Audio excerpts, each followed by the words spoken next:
Hello everyone, welcome back to another episode of Rslash Tales from Tech Support. In today's episode, I am the Lorax, and I speak for the trees. The day it rained indoors on a sunny day. I will never find it again. Before we get started, make sure to subscribe so you will never miss a video. So let's get started. I am the Lorax, and I speak for the trees. Her workflow was horrific.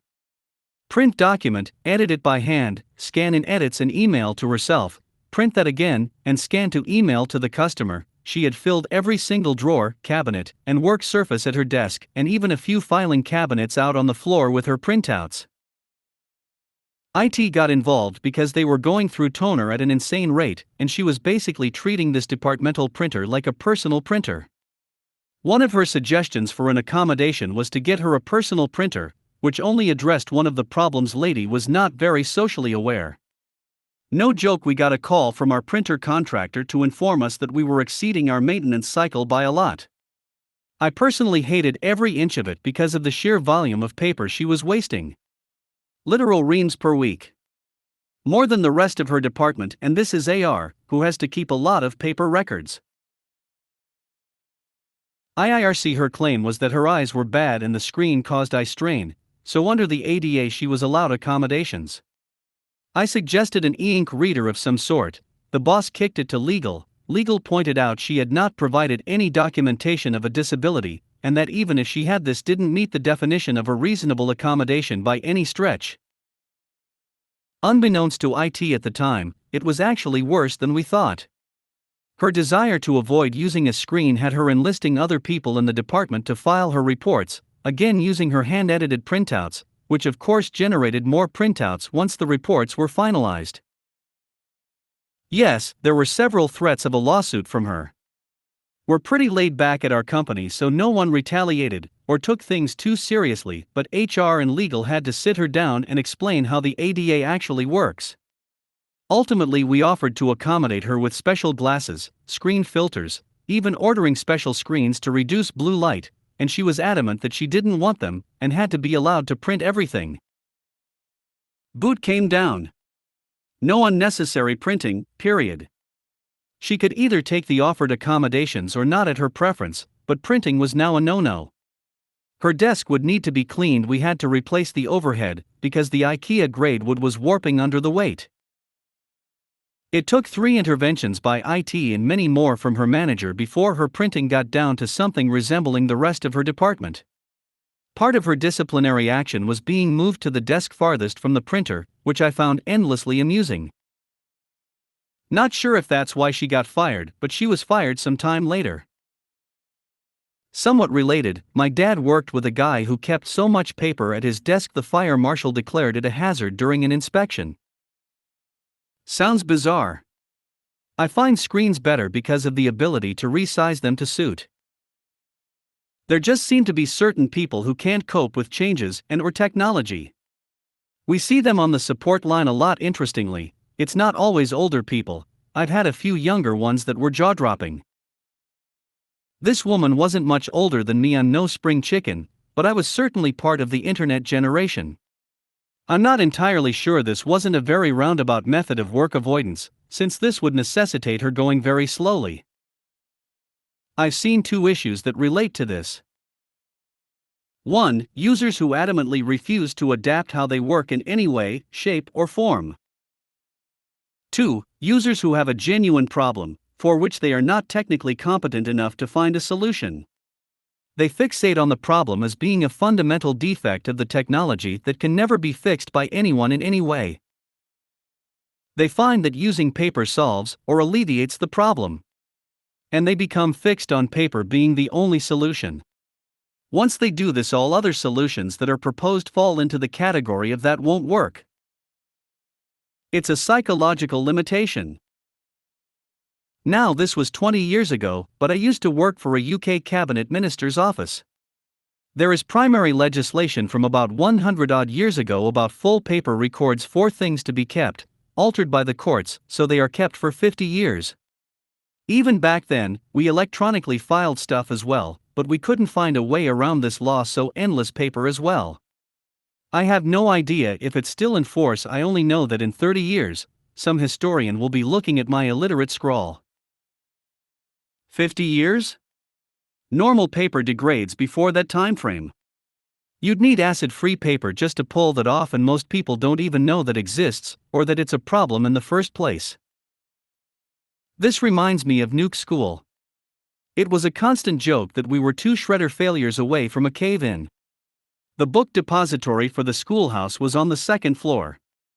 The floor was starting to visibly warp from how slow the process was to shred classified documents that were being generated like crazy due to every bit of paper created by a student outside of math class had to be labeled no foreign. There is no workaround, as the rules state that all devices that can store or transmit data are banned unless approved and sealed by security. The teachers had to get a special waiver for a radio. The only computer programs I saw were the standard unalterable PowerPoints. They still have dumpster watch to keep the spy drones birds from stealing classified shred? They couldn't get a guy purely dedicated to shred stuff? Paper? We got 30 kilometers of that in our local office, though I do work for the National Archives, so that's kinda our whole deal. An older lady in our office prints out emails so that she can remember them. I've tried to show her bookmarking feature in the email client, told her she can delete emails that are notifications from EG Teams. But to no avail, her inbox is a mess. And she's working on a 19-inch non-16:9 monitor. I've offered her the same upgrade I have everyone else, 2x27. Even just one to ease her into it. Doesn't want it. For her sake, I hope she retires next year. She's stressing over everything and every ticket coming into our systems. And her chair isn't comfortable and is causing her trouble sitting, but she doesn't want to change it. I have photophobia, which causes acephalgic/silent migraines. You guys sound like you were a dream to work with. A lot of those recommendations would have really helped.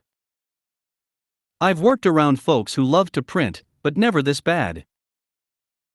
I worked for an insurance company for a few years, and they had literal rooms full of bankers' boxes and the really big file cabinets, nothing but state-mandated records that needed to be kept for X years. We really need to move away from hard copy records wherever possible. The sheer amount of paper was crazy, and every year they'd need several trucks to cart away and destroy it.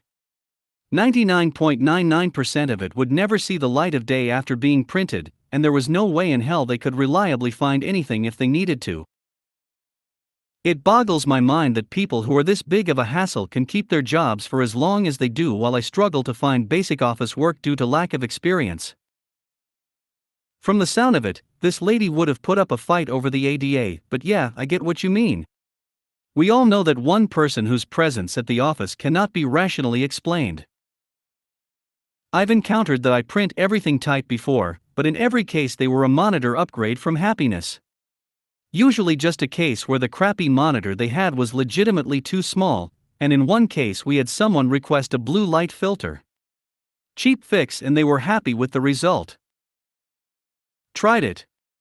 Our default monitors are 24-inch, and we keep 27 in stock for graphics artists and executives, standard Acers, but I've never had a problem with them as work screens. I work in Japan, so paper-based everything in fax machines is already a problem. Had one guy though, would print everything and keep copies. Problem is he is very forgetful, and would often print the same email multiple times. Any Excel sheet, for example.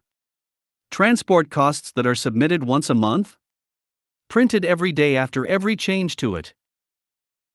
Heaps and heaps of paper wasted. We are still using his one-side only used paper, when we only need to print one-side copies of something a year later. The day it rained indoors on a sunny day. Cast. Me, help desk whipping boy. CX, customer. CW, co-worker who knew his own limits and was a hoot.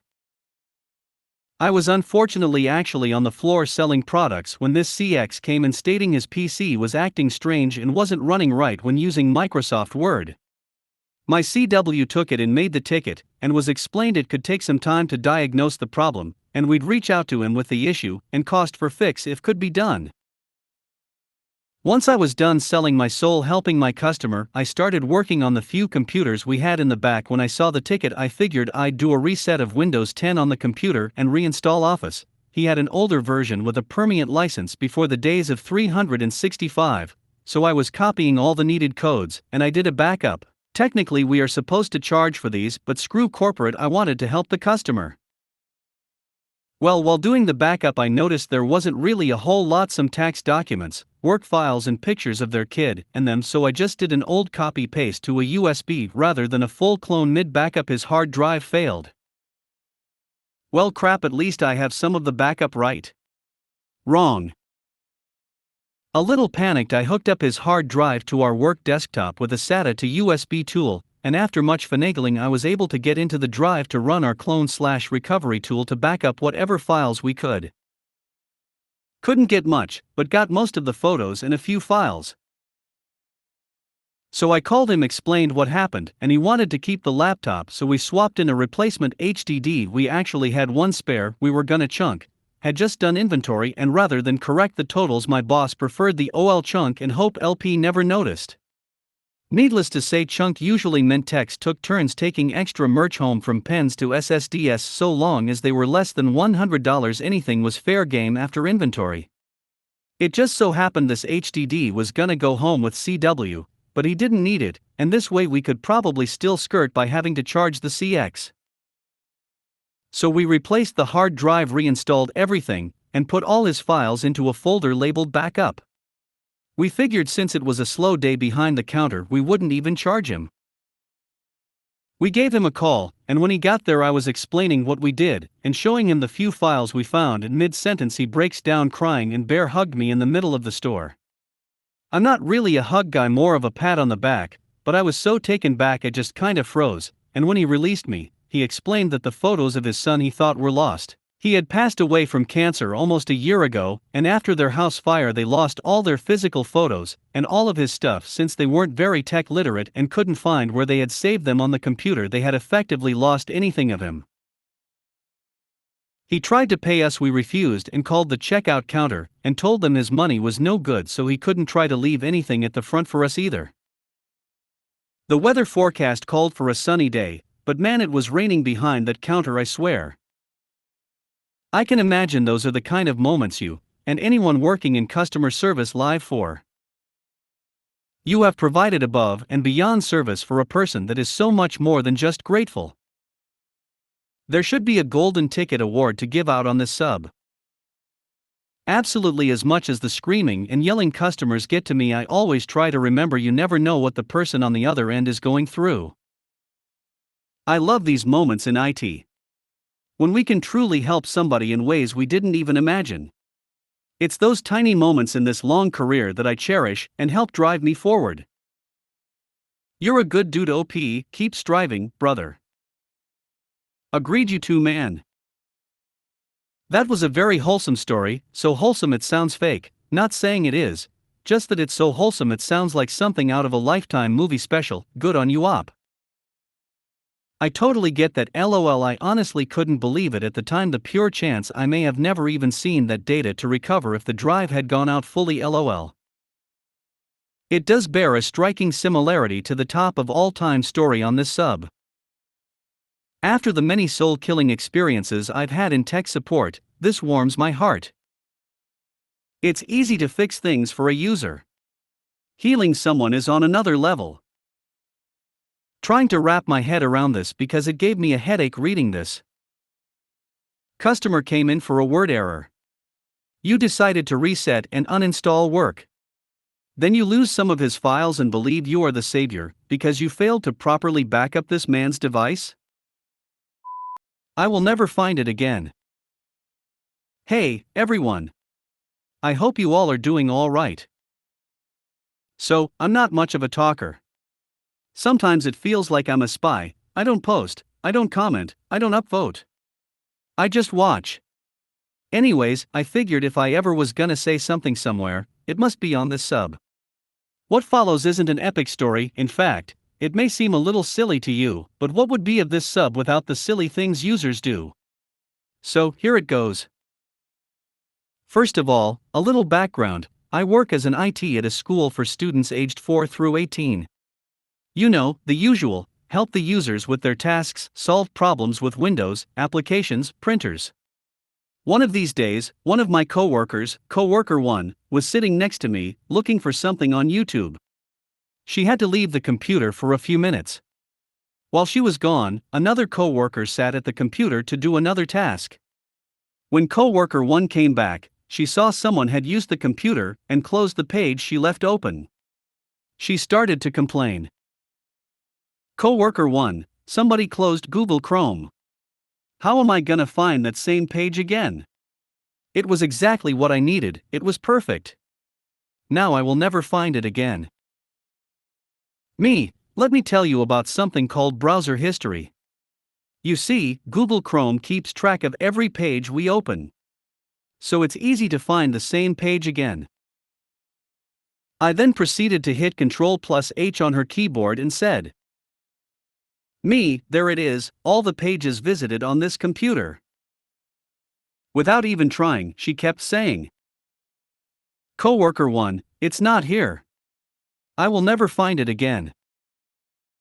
Then I gave a closer look and saw that just 3 pages were visited that day: Google search for YouTube, YouTube homepage, and whatever was the title of the video she opened.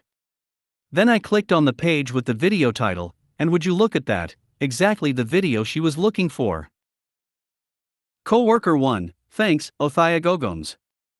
You really are a lifesaver. Forget the lack of knowledge or experience or whatever. What baffles me the most is that even when you give them everything they need, even a thing as simple as the browser history, they still won't be able to do it. You know the saddest part? I am sure she learned nothing. If faced with the same problem again in the near future, she won't know what to do. Let's just hope I am nearby.